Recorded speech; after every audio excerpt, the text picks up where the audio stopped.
something. All that glitters ain't gold. Hey, hey, it's been a long old troublesome road. And I'm looking for somebody come and help me carry this load. I need a dollar, dollar, dollar, that's what I need. Hey, hey, well, I need a dollar, dollar, dollar, that's what I need. KBLA Talk 1580. You know what time it is. Hour 2 on a Friday is always a conversation about reparations, a comprehensive conversation meant to get you up to date in the mix and part of the solution, hopefully. You know, we've been doing this almost 2 years, and it's going strong. And I'm really happy to bring back into the conversation, one of the OGs of this reparations conversation around here. He was your state senator and mine, a native of Gardena, dedicated to community service, social justice. He is a longtime public servant. He was in the California State Senate. He was the former chair of the Senate Banking Committee and Select Committee for Boys and Men of Color, and a member of the California Reparations Task Force, among many other things. Senator Stephen Bradford, great to see you. Likewise. Thank you for coming in and coming in face to face. You know, I'm sure more than anyone, that folks in this community, and particularly the Freedmen Friday crowd, have been really watching what's happening in the state of California and nationally, but California, what is happening, what has happened with the reparations momentum that we had. I think we lost it last year. I think when we should have struck when the iron was hot. I commend my former colleagues for all the work they were trying to do this year, but we knew it was going to be much, much harder the following year. I mean, we were just coming out of the 2-year work of the task force.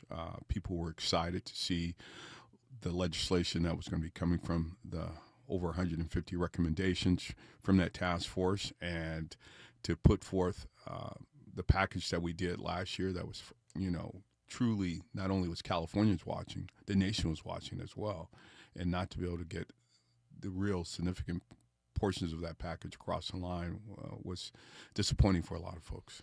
And when you say the real significant portions, you're mostly talking about the two of the bills, well, really three of the bills that you put forth. One that would have created an agency, one that would have created a mechanism for funding and resources, and then the restitution bill to help people who are subject to racially motivated eminent domain. Taking a property, exactly similar to what I did with Bruce's speech. Yes. So, and all three of those, two were brought up for vote. One was brought up for vote and put on the governor's desk. SV 1050, the racially motivated taking a property using eminent domain, was left the assembly floor with 72 votes. Left the Senate, I think, with 30 plus. I don't think a single no vote on that, and the governor vetoed it. And he vetoed it. His message was, we needed an agency in order to implement the bill, but they never took up my agency bill. So let's fast forward to this year.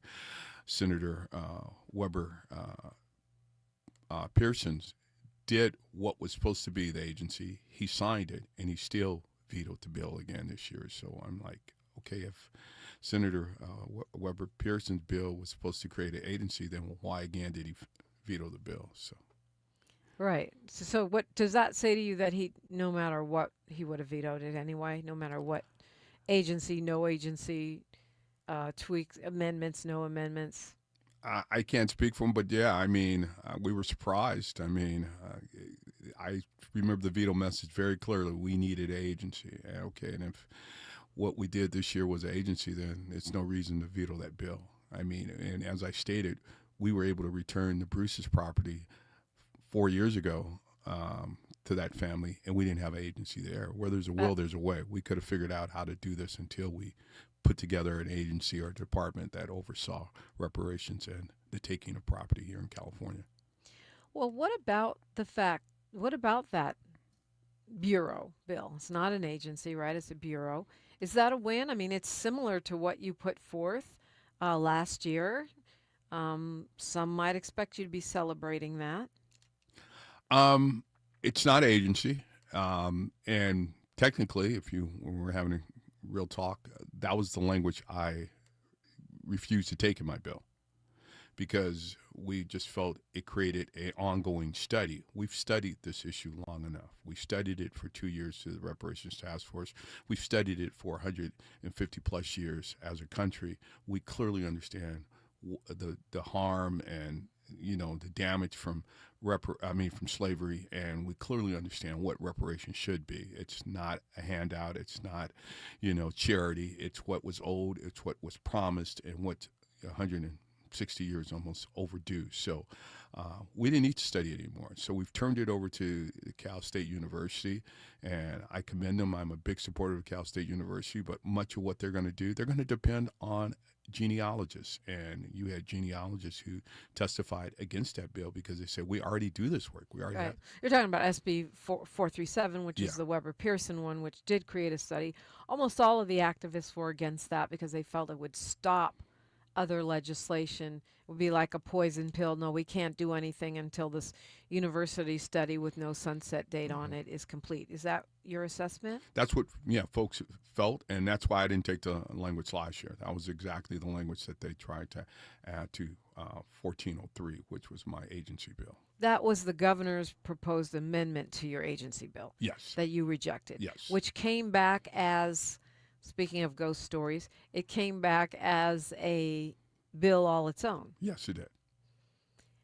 But the governor doesn't write legislation, does he? I mean, that's the job of the legislature. Yeah, true. But the administration does at times pick authors to carry specific pieces of legislation in specific areas. So, yeah.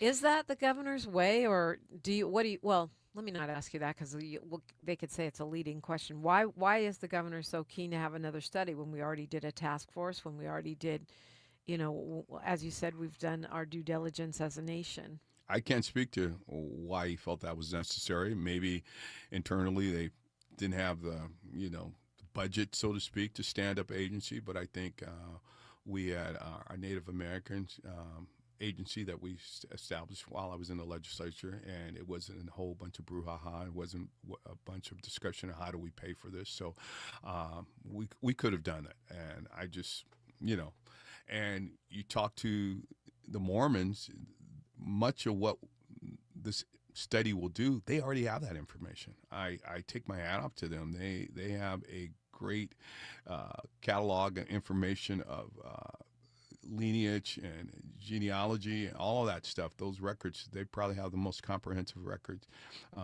that you want in this country as it relates to, family lineage and your family tree. So the governor signed two bills, SB 437, which requires the California State University to do that research and gives them at least $6 million to start. So does that mean we're in limbo indefinitely in a study?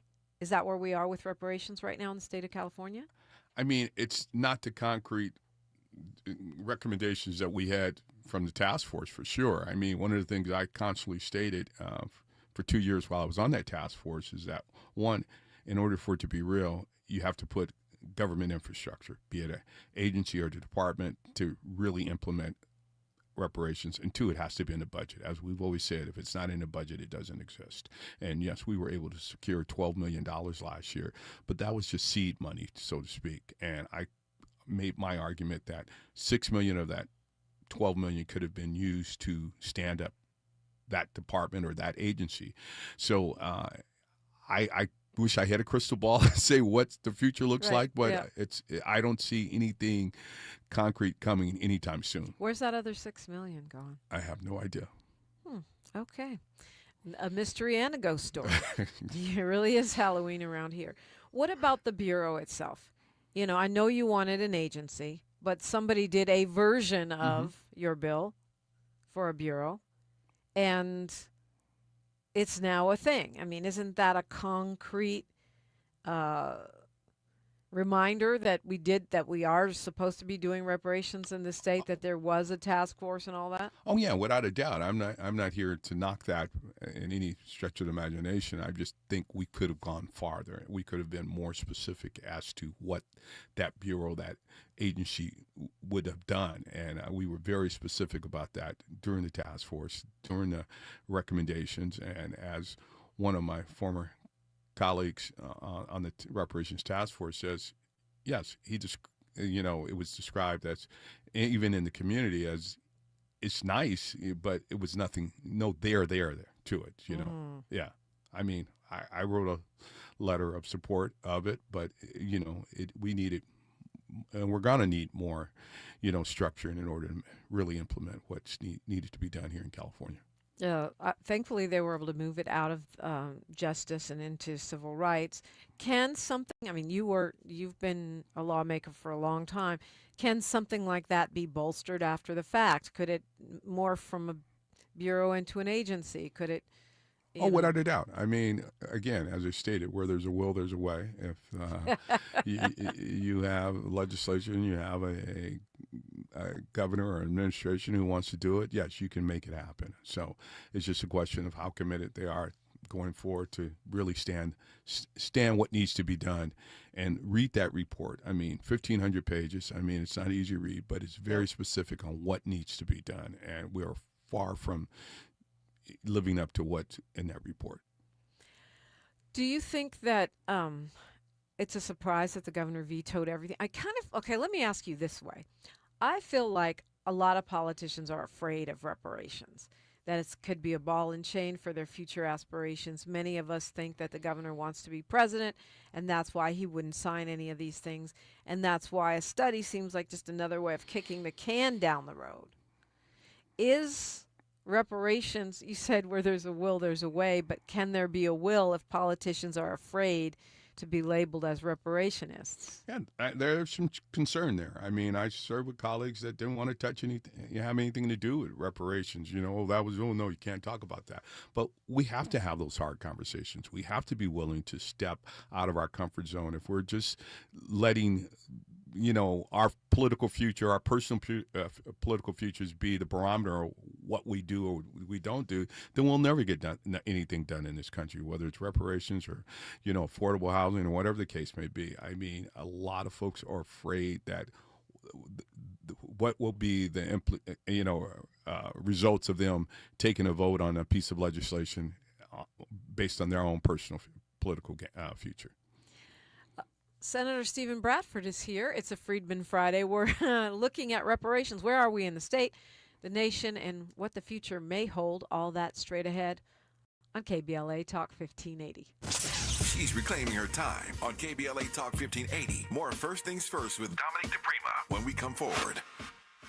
On Thursday evening, November 6th, you're invited to the next KBLA Talk 1580 Altadena Town Hall meeting. This time we're convening at Victory Bible Church, 1497 North Hill Avenue in Pasadena. The town hall will once again be broadcast live on KBLA Talk 1580 from 4 to 6 p.m. on Thursday, November 6th. But you're invited to join us in person for this urgent and necessary community conversation. The theme for this Altadena Eaton Canyon Fire Town Hall is understanding the Wildfire Recovery Compensation Fund. The primary focus of this gathering is to inform residents about Southern California Edison's newly launched Wildfire Recovery Compensation Program and provide clarity on eligibility and the claims process. There are plenty of questions to be asked, and only KBLA Talk 1580 has the right moderators to ask the tough questions, the right stakeholders and community activists to share their insights, and we have confirmed the participation of corporate executives from Southern California Edison to answer our queries. So be sure to join us at Victory Bible Church in Pasadena, 1497 North Hill Avenue on Thursday, November 6th. The event is free and open to the public, but registration is required at KBLA1580.com. That's KBLA1580.com. Light refreshments will be served immediately following the live town hall.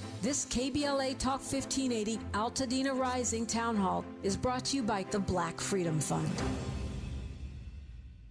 California, this is your moment. The special election is November 4th, and your vote helps decide your future, your community, and your state. Drop your ballot at a secure drop box. Visit an early vote center or mail it. Your participation powers democracy. Every ballot makes a difference. Tell a friend to do the same. Sign up at where'smyballot.sos.ca.gov to track your ballot. Make your voice count. Don't delay. Vote today. A message from the California Secretary of State. At Charmin, we heard you shouldn't talk about going to the bathroom in public, so we decided to sing about it. Light a candle, pour some wine. Grab a roll, the soft kind for a little me time. Charmin Ultra Soft Smooth Tear. Wavy edges for my rear. So let the softness caress your soul. Just relax, you're on a roll. Let her rip. Charmin Ultra Soft Smooth Tear. Charmin Ultra Soft Smooth Tear has the same softness you love, now with wavy edges that tear better than the leading one-ply brand. Enjoy the go with Charmin. The conversation continues right now with Dominique DePrima on First Things First. Yes, I put on my crown in honor of Senator Bradford coming. Really? I was a unicorn for Halloween. Now I'm a queen. Senator Stephen Bradford is here. It is a Freedmen Friday. We've been doing this for 2 years. I have been stunned. The reason we launched this, Senator Bradford, is because I was shocked at how many people knew nothing about reparations. And I'm talking about lawmakers, community leaders, executive directors, and such. And I'm talking about black people. Yes. And you guys have put in a lot of work. I mean, that task force was more than a notion, right? It was. I mean, I learned so much in all of those meetings. I sitting with amazing individuals, like I say, Reverend Amos Brown, who was right in the middle. Like I say, Martin Luther King was his mentor. I learned so much from him. Dr. Cheryl Grills at LMU and Don Tamaki, amazing folks. Like all 8 of my colleagues, it was 9 total, they all offered something. I mean, from Assemblyman Reggie Jones Sawyer, who's family was part of the Little Rock Nine. I mean, on and on and on. So it was a learning experience, eye-opening situation for me as well. But I was surprised, as you stated, the number of people who were totally unaware of what reparations really means in this country.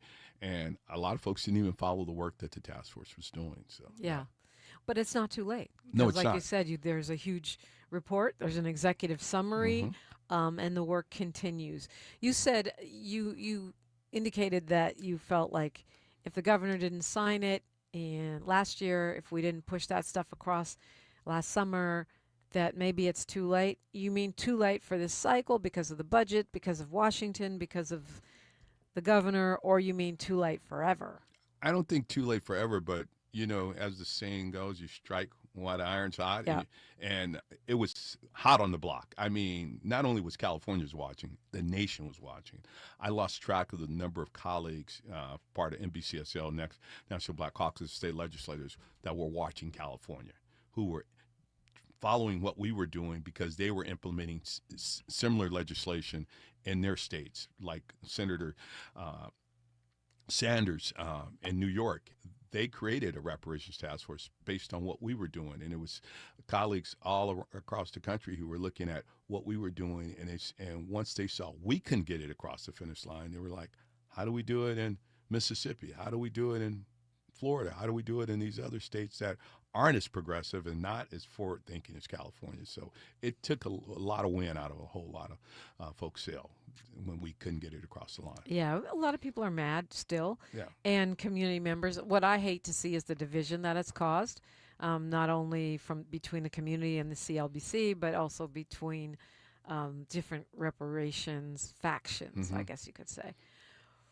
But, you know, we are seeing the influence of California. Even with this administration, more cities, counties, and states are standing up reparations task force and commissions. That's true. How do you feel about that? I mean, I'm encouraged. I'm inspired by that, but we're doing it in a siloed approach. And I think in order to do this, it has to be a collective effort. We can't keep doing these one-offs because what you do in San Francisco is far different than what you do in LA.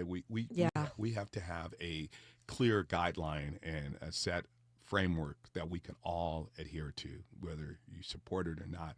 I think we need a statewide program, a national program that clearly defines what reparations is.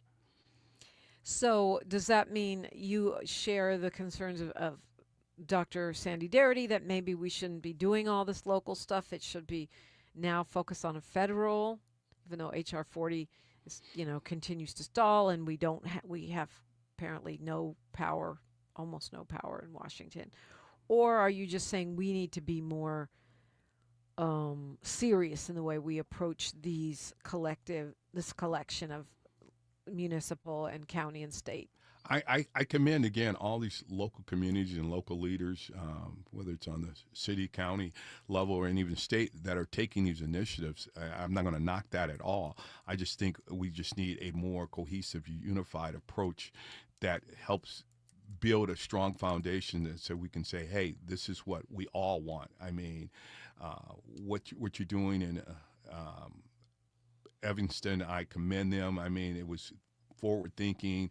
I mean, really. I mean, but it's still, we need to, like I say, have a blueprint that we can all follow and that everybody buys in on. And that's what we were hoping to establish with the California Reparations Task Force recommendations, that here's a clear blueprint on how we move forward. So I'm not going to knock those individual communities and states who are trying to do their own thing. Do I have hope that we're going to have a federal reparations program anytime soon? I'm not hopeful of that, especially with this current administration, but I still believe that something should happen and will happen at some point. So. Some people were sort of putting their hopes on Assemblyman Bill Asaley, because he claimed that he was going to bring up some reparations legislation, and he's now the U.S. Attorney for the Trump administration, actually targeting. They let off that cop, the sheriff, who slammed the lady down at the Winco, and now they're targeting Black Lives Matter the foundation, which is not our Black Lives Matter, but nevertheless, this is where they're starting. Those two organizations don't have anything to do with each other. I guess the question is, do you see the possibility of Republicans moving reparations legislation? Because I believe we have some activists that still think that's possible. Bill Asaley wanted to create division. He came to me on 9 o'clock on Wednesday, the last week of session, and walked up to me on the Senate floor and says, I will take up your bill, but I'm not voting for it.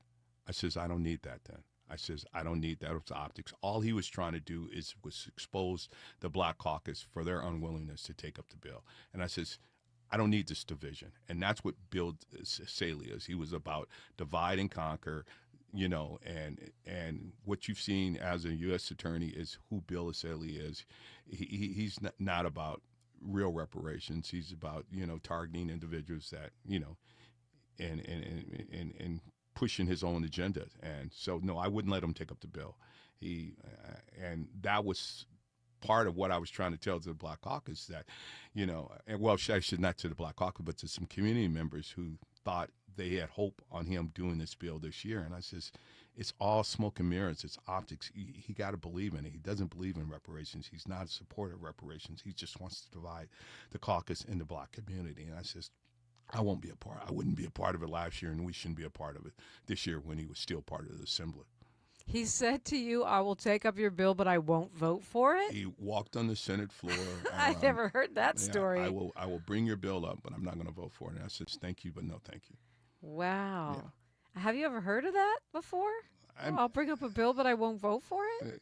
When people just want to create chaos, that's what they do all the time. Really? Yeah. So that's a known tactic. No. I mean, it's not well practiced, but you hear stories like that. But I mean, it's about division. It's about creating, confusion and all that. And that's what that was all about. And about, trying to embarrass the Black Caucus. And I wasn't going to be a part of that. No. Well, I mean, they embarrass themselves. But anyway, what's the way? We only have a minute and a half here, but is there a way forward for them for healing? Because I think a lot of community trust was lost, and some good work still got done this year. But what's the way forward? I think the community, and I don't want to use the term activists, because these were people who were passionate about reparations, regardless of how you want to classify them. Got to engage the community and listen to them and bring them to the table, because they really wanted this. And, some of the members were upset because of the calls they got to their office and things of that nature. And some were even blaming me. I says, I have 26 years as an elected official. I've never called anyone to say protest or call or write or whatever, harass elected officials for voting or for or against anything. Never would do that. I let the merit of the bills speak for itself. And if folks want to support it, God bless you. If you don't, so be it. But we have to be more unified going forward as a caucus and as a community. But have to listen to the community, because they were very passionate about getting this done. I was one of them. I know. Jan, real quick, Jan says, wouldn't that have forced people to put their vote on record, even if you just would have gone along with the Saley? Without a doubt. I mean, but he wanted to expose the Black Caucus because, it would have put their votes on record, and that's what he wanted to do. All right, we got news, traffic, and sports, then more Freedmen Friday with Senator Stephen Bradford. All that's coming up, only right here. Say the quiet part out loud. KBLA Talk 1580. I'm Bree Wood with BIN News Now. A Detroit cop went viral after appearing pantsless in a virtual court hearing. Officer Jackson, badge number 3919, out of the 12th precinct. All right. You got some pants on, officer? Judge Sean Perkins was stunned as Officer Matthew Jackson admitted, no, sir, before adjusting his camera. The department issued a memo reminding officers of proper attire. Former President Barack Obama is hitting the campaign trail ahead of Election Day, rallying for Democrats in 2 key gubernatorial races. He'll be headlining events Saturday in Norfolk, Virginia for Abigail Spanberger and in Newark, New Jersey for Mikey Sherrill. And 50 Cent is trolling Demetrius Lil Meech Flannery Jr. after Stars canceled BMF following 4 seasons. He posted photos of the actor holding an out-of-work sign. However, spinoffs under the BMF Immortal banner are still in development. Get BIN News Now on demand 24/7 on the iHeartRadio app. Isn't it time you booked that tropical getaway you've been dreaming of? With Fiji Airways, fly direct from LA or San Francisco to Fiji. Start your dream vacation on your way to the beautiful islands of Fiji. For details, visit FijiAirways.com or head to your local travel agent. Conditions apply. This is the KBLA Sports Minute with Ray Richardson. The Dodgers have a simple priority for Game 6 in the World Series tonight at Toronto. Unlock their offense. A serious lack of hitting is the reason the Dodgers are on the verge of losing the World Series. The Dodgers trail Toronto 3-2 in the best of 7. They have struck out 55 times. After reaching base 9 times in Game 3, Shohei Ohtani has not had a hit in the last 2 games.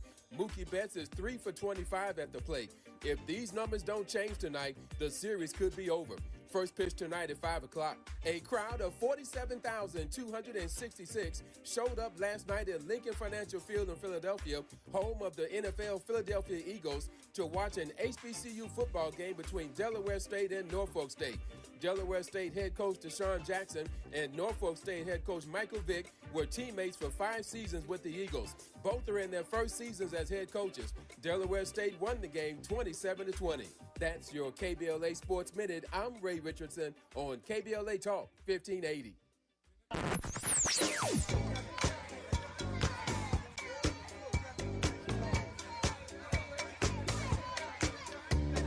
This is KBLA Talk 1580. Talk radio. That's music to your ears. We're unapologetically progressive. KBLA Talk 1580. First, they tried to erase our history. Pentagon removed training material about the Tuskegee Airmen. Arlington National Cemetery removing histories that highlighted Black veterans from its website. Then they tried to erase our jobs. Black Americans will disproportionately bear the brunt. Now they think they can erase our votes. Steal 5 congressional seats, decimating Black and brown representation. Enough is enough. I matter, my rights matter, and our future matters. That's why I'm voting yes on Prop 50. Prop 50 lets us temporarily redraw California congressional maps to counter the election rigging Trump is trying to pull off in Texas and other states. Californians across the state are stepping up and using the power of their vote to stop the madness. So vote yes on Prop 50 by November 4th, because we can't let them erase our history or our future. This ad is paid for by the NAACP and not authorized by any candidate or candidates committee. California, this is your moment. The special election is November 4th, and your vote helps decide your future, your community, and your state. Drop your ballot at a secure drop box. Visit an early vote center or mail it. Your participation powers democracy. Every ballot makes a difference. Tell a friend to do the same. Sign up at where'smyballot.sos.ca.gov to track your ballot. Make your voice count. Don't delay. Vote today. A message from the California Secretary of State. Our communities have been through too much to let our voices be erased now. Prop 50 is how we push back against the rigged maps, the rising costs, and the attacks on our health care and our rights. I'm Senator Lola Smallwood-Cuevas. Join me in voting yes on Prop 50, because we deserve to choose who speaks for us. Ad paid for by California for All of Us, supporting Prop 50. McKenna Ballot Measure Committee. Ad committee's top funder, Faith votes yes on 50. Sponsored by LA Voice Action and Progressive Era Issues Committee, supporting yes on 50. At KBLA Talk 1580, we do more than just talk. You got a big mouth. Hello, Joe, you're up. Welcome. We're unapologetically progressive, and we don't black down. Senator Stephen Bradford is with me. It is a Freedmen Friday, so named because that's what we were designated after we won the Civil War, allegedly. And bringing us to today is Senator Stephen Bradford. A couple people in the YouTube chat have asked the very astute question, what do you think of the governor's race, given the fact that our governor has vetoed all of this reparations legislation? So now I'm asking you, what do you think of the governor's race with a reparationist lens? I mean, I'm impressed with a few of the candidates there that I know would be willing to take up reparations if, in fact, they were elected governor. And I know they would have the courage to do the right thing moving forward. So, you know, it's going to be interesting. I don't know if any of them are going to use that as one of the platforms for their. Of course they won't. They never get elected, right? Yeah. So it's if you know, you know. I mean, because if I ask them, when I ask them, if I get the opportunity to interview them, they're going to be tap dancing around the issue for the most part because they don't want to. They think it's a ball and chain for their electoral hopes. Yeah. I mean, when you talk about California as a whole, they know the masses aren't in support of reparations. As you said earlier, a lot of folks are just unaware, too, of the importance of it and the significance of it. So it's just an education process as well. So knowing that the community is not as educated as you would like them to be, yes, a few candidates will probably, all of them probably will, shy away from it. Do you, you haven't made an endorsement? Not yet, no. What do you make of Katie Porter's chances now that they have sort of exposed her mean boss tendencies? Well, I just think, it is what it is. I mean, she's going to have to live with that. It's going to be tough for her, because, people, reacted to that and they weren't a fan of what they saw. So I don't know if that's who she truly is all the time, but that's what a lot of folks are walking away understanding. Okay, so getting back to reparations strictly here, what if politicians will not come out and say, I support reparations because they want to get elected governor, which is a statewide race, then how are we supposed to know who supports it and who would and who wouldn't? They're not going to sign a pledge. They're not going to come out and make it plain. I think, again, that's going to be the work of not only the Black Caucus, but other caucuses in California that will have to really have profiles and courage and come together in a unified front and really say this is still important. I mean, and we need our real allies to come out now and put pressure. And again, if the right people are talking, governors are going to listen. Legislators are going to listen, and they're going to do the right thing. But we still haven't put that unified front together to really take this message forward. And again, it needs to be amplified on a national level as well. And why insurance commissioner? It's probably the most important job in the state of California right now, outside of being governor. Everybody needs insurance. Insurance impacts everything in our lives. You can't drive a car without insurance. You can't buy a home if you have to carry a mortgage without insurance.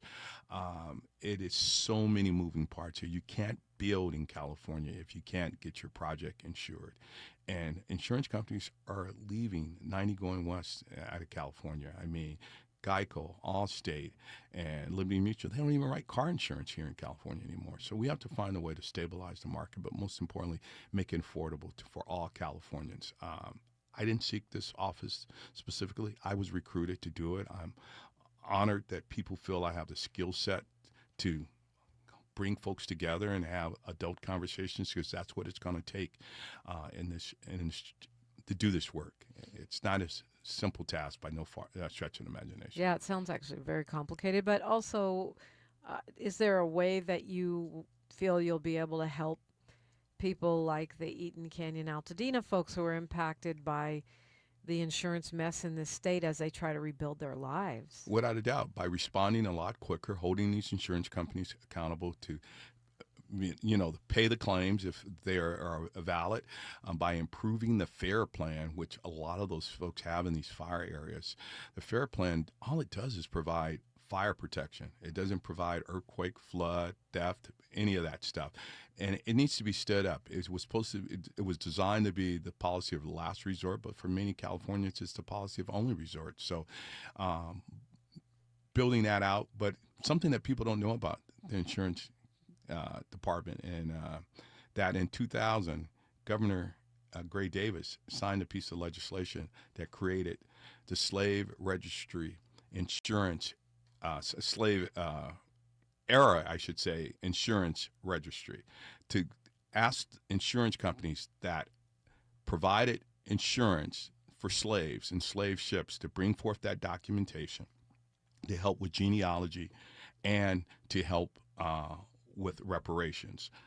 That is a agency that's been in existence within a registry, I should say, that's been in the Department of Insurance since 2001. We're going to amplify that and make sure that that helps bolster and stand up reparations here in the state of California. But many people are unaware of it. They never testified at the task force hearings. I would have loved to have had them there, but that exists right now in the state of California, and people are unaware of that. I mean, there's been a lot of scholars who talk about how the records of insurance companies are critical for finding out the real breadth of the economic and human cost of the slave trade. Exactly, and that's what this registry is all about, asking those insurance companies that insured slaves to come forward with that documentation, again, to help with our genealogy, help with reparations. Yes, those records are key, and people are unaware that many of the insurance companies were stood up in the late 1700s and the mid 1800s because of the slave trade. Many of those companies that insure our cars today, before there was car insurance, there was slave insurance. Before there was homeowner insurance, there was slave insurance. And I know a lot of the advocates and folks who were supporting reparations was saying, "Where's my check?" And I always said it was never about check, it was about land. But for the slave owners who had their slaves insured, it was a check for them. So that's why I was for some form of financial compensation, but not to the degree that a lot of folks were saying, make it all about a check, because it shouldn't be solely about a check. Since that information wasn't presented as part of the task force, is there a way to bring it into the conversation now? Yeah, I think through the next insurance commissioner, they should want to have that discussion and be as helpful as possible at bringing that information forward and helping stand up and, like you say, reparations, because that's one of the three tasks, is helping with reparations. That's why that was formed again. That legislation was authored in 2000 and was signed into law, and it became active in 2001. So I commend Gray Davis for doing that.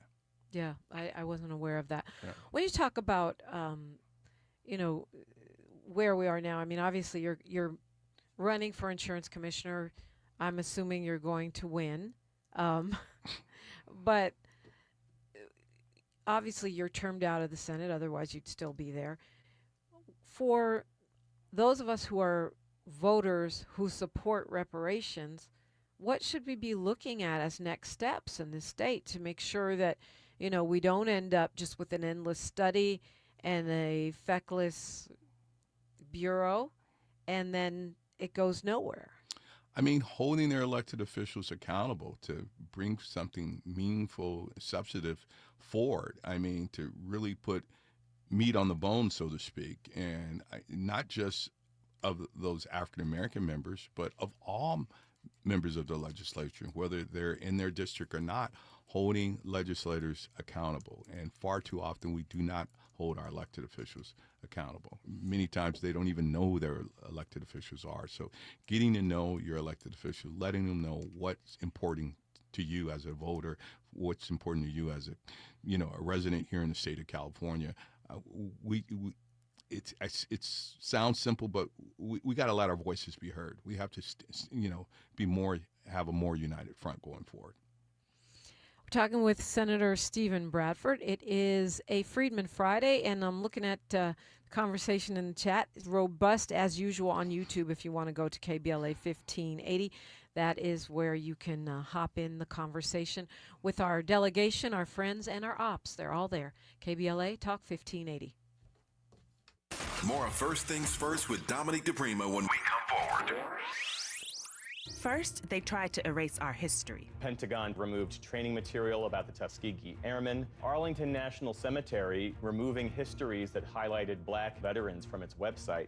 Then they tried to erase our jobs. Black Americans will disproportionately bear the brunt. Now they think they can erase our votes. Steal 5 congressional seats, decimating black and brown representation. Enough is enough. I matter, my rights matter, and our future matters. That's why I'm voting yes on Prop 50.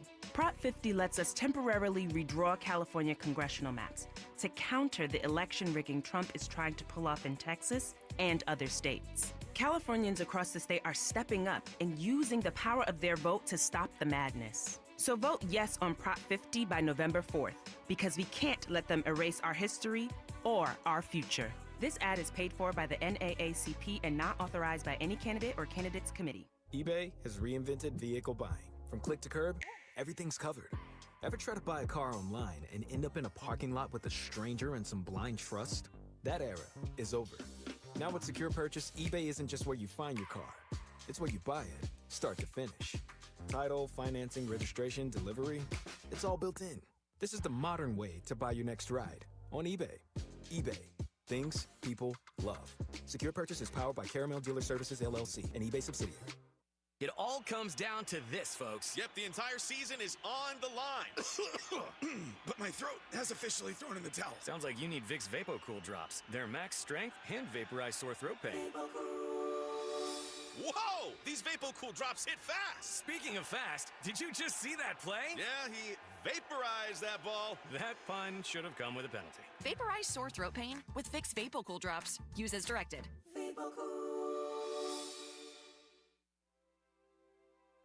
The holidays can be a time of increased stress for those struggling with opioid or stimulant addiction. They can also be a time for pause, reflection, opportunity, and new beginnings. This holiday season, choose treatment and recovery. Embrace the company of family and friends and create special moments. Find a proven opioid or stimulant addiction treatment provider near you at choosechangeca.org. California, this is your moment. The special election is November 4th, and your vote helps decide your future, your community, and your state. Drop your ballot at a secure drop box. Visit an early vote center or mail it. Your participation powers democracy. Every ballot makes a difference. Tell a friend to do the same. Sign up at where'smyballot.sos.ca.gov to track your ballot. Make your voice count. Don't delay. Vote today. A message from the California Secretary of State. KBLA Talk 1580. We've got a lot to talk about. KBLA Talk 1580, connecting you with services and solutions. LA County's new Justice Care and Opportunities Department, or JCOD, is here to support justice-involved individuals and their families. The JCOD Support Center is now taking calls at 1-833-LACJCOD. That's 1-833-522-5263. Available 7 days a week from 6 a.m. to 11 p.m., the Support Center is your one-stop shop for re-entry issues and court support. They offer court reminders, connections to local services, transportation assistance for housing, court appearances, and childcare. The JCOD hotline provides personalized help to connect you with services that you need. And don't forget to check out justiceconnect.org for more information. Remember, it's free and available every day at 1-833-522-5263. This is a community call to action from KBLA Talk 1580. My ride smells just right, just right, just right, just right. Y'all gotta try that Febreze car. Just right, just right, just right, just right. La la la la la. With up to 40 days of consistency on low Febreze car clips right on your vent. You know my car's my happy place. Keep that smile on my face when it smells just right, just right, just right. Yeah, breathe happy Febreze. La la la la la. We knew you'd stick around. This is LA's home for Progressive Talk Radio. Be heard. Welcome back to KBLA Talk 1580. Yes, indeed. Senator Stephen Bradford is here. So we need to hold folks accountable. I probably shouldn't go down this rabbit hole because this is Freedmen Friday. It's about reparations. But I've noticed that they're talking about it in our chat. And there's been a lot of conversation among the reparations activist community around Prop 50. Some feel like it does dilute black voting power. Not really. We're trying to preserve your voice. What you're seeing in Texas and in Missouri is diluting black voting power. This is just a temporary change of the lines, redrawing these districts to hold on to clear Democratic seats because, as history's shown, whoever is in power in the White House, they usually lose seats in midterms. But what should we...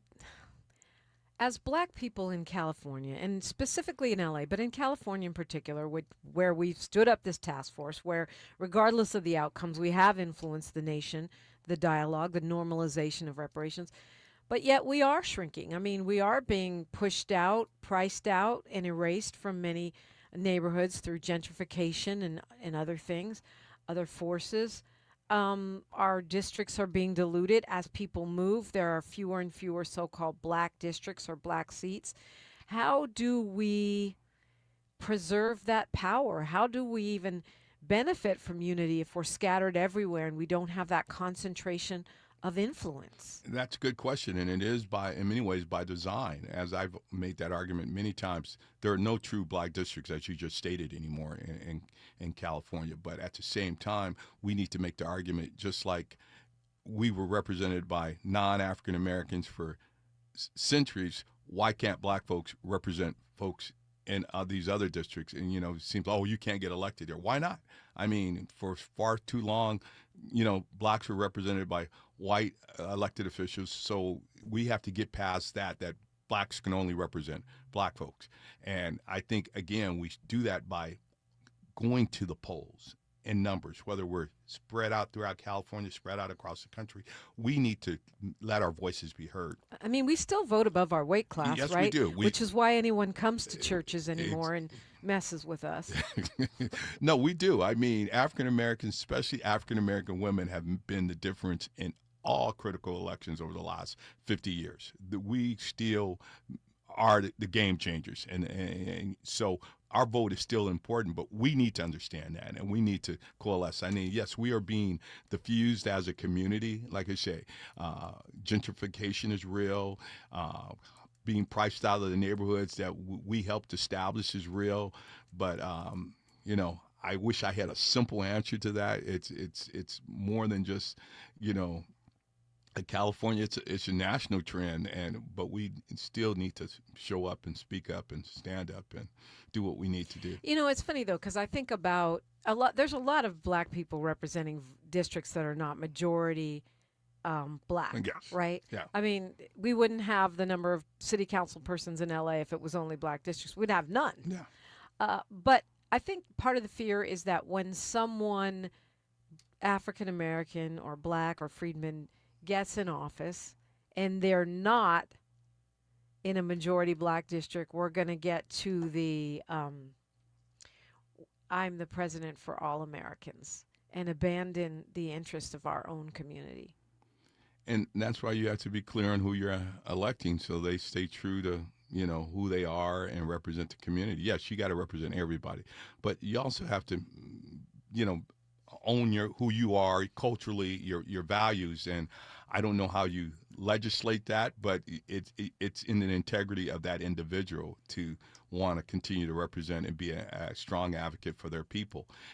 Even though you're elected to represent all people, you still shouldn't abandon who you are, because other cultures don't do it. So we can't be afraid or be shamed out of still speaking our truths and being willing to fight for those folks who are being marginalized, and whether it's black, Latino, Asian, let your voices be heard, because those communities are continuing to do that. So we need to do it as well. Not just in their own districts, No, in every district. Every district, without a doubt. When we talk about reparations, and you've put a lot of work into this through your work in the task force, through your work as a senator, putting forth that legislation, sometimes it seems impossible. It seems, partly because of this polling and this persistent perception that people don't support it, especially a check, right? You look at the polling, even white Californians support reparations until you say, well, what about financial compensation? How do we overcome that? That's tough, because truly this state and this nation couldn't fully compensate people to the degree that they deserve. They couldn't afford it. This country would be bankrupt just to pay what's truly owed to the people who built this country, the slave and their ancestors. So I understand the concern about the financial situation, but we also have to look at, there's roughly about a $370,000 wealth gap between black families and white families. How do we close that? And if I use that as the floor, I say, if we're going to write a check, at least let that be the starting point. Let that be the floor for those descendants of slavery, to give them that to help close that wealth gap in this country. But again, true generational wealth is not through money. And I always try to tell folks, it's through land. When you look at the richest families in this country, they're landowners. The Gettys, the Hearst. I've been to the Hearst property up in Northern California in the Weed area. I mean, it's families that own millions of acres of land. We were denied that. And the reparations was about 40 acres and a mule.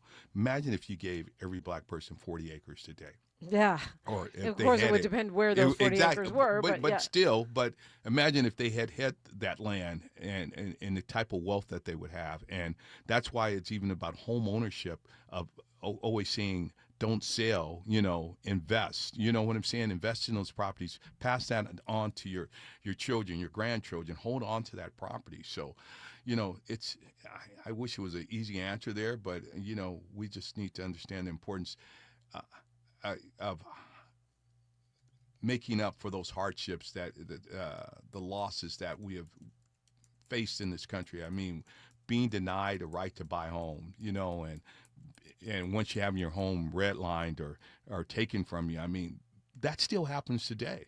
And we need to have those honest conversations about how folks are being forced out of their homes and making it unaffordable to build generational wealth here. And so what are you suggesting? I mean, because a lot of these things that we're talking about, yes, we need land, we need money, we need all this legislation, but, what are you suggesting we do? Because a lot of these other policies that are not reparations perhaps are needed to get there. Well, and that's why I always said reparations should mimic the GI Bill. And we provide a GI Bill to the men and women who serve this country. We assist them with continued education, health care, home ownership, business loans, things of that nature. That's what reparations should look like. If we can stand up a program similar to that for descendants of slaves, that's a start. Is it to end all be all to it? No, but it's a start, and that's the framework that I would start with, of making sure you can get a good education in this state. And a lot of folks, even when we were moving forward with that, I met with folks, I already got a college degree. I don't want that. That's okay, fine. But your kids, your grandkids, they might need this assistance, but at the same time, look at the GI Bill. A lot of folks right now, I talked about insurance, having health care. That's bankrupting families right now without having, medical costs. So providing ongoing health care to descendants of slaves, putting a package together like that, I think makes the most sense, and it's hard to argue against. We only have a minute here. Senator Stephen Bradford, what do you want to leave us with this morning? That the struggle continues, as Dr. Martin Luther King stated, we have to accept finite disappointment, but have infinite hope. I have, infinite hope that we will do this, we will get it done, but we have to stay true to who we are. We can't be willing to back down. We got to be willing to take the fight like our ancestors did, and be unapologetic of who we are and what this country owes us. Again, reparations is not charity. It's not a handout. It is what's owed. We helped reparations in Germany after World War II. We've helped reparations in all these other countries. Our Japanese brothers and sisters were compensated for during the war for reparations. Why can't we do it for our people? And we should stay united in making sure that we continue to fight for what's due to us for building this country. Senator Stephen Bradford, thank you so much for coming by this morning. Thank you for having me. Appreciate it.